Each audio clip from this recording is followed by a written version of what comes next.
歡迎嚟到微保律師文，今日介紹大家呢個低脂南瓜牛肉拌飯食譜呢。咁你首先呢，就準備一啲牛肉、南瓜、糙米、白米、青葱、大蒜、生抽、蠔油、料酒、白胡椒粉、橄欖油或者其他植物油、鹽同埋黑胡椒。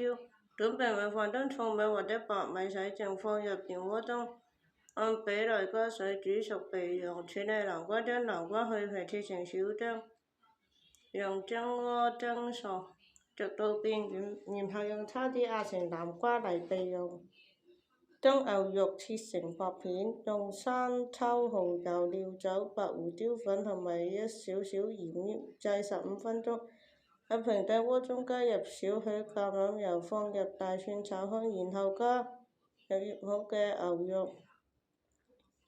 快速翻炒till牛肉熟透，根據個人口味可以加點黑胡椒。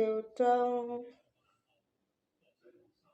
蒸熟嘅南瓜泥同埋炒好嘅牛肉混合喺一起，把半均勻喺碗入邊，放入煮熟嘅米飯，將南瓜、牛肉混合物鋪喺米飯上，撒上青葱末，最後根據喜好可以加上一啲黑胡椒或者辣椒粉提味。大家記得點讚關注我哋。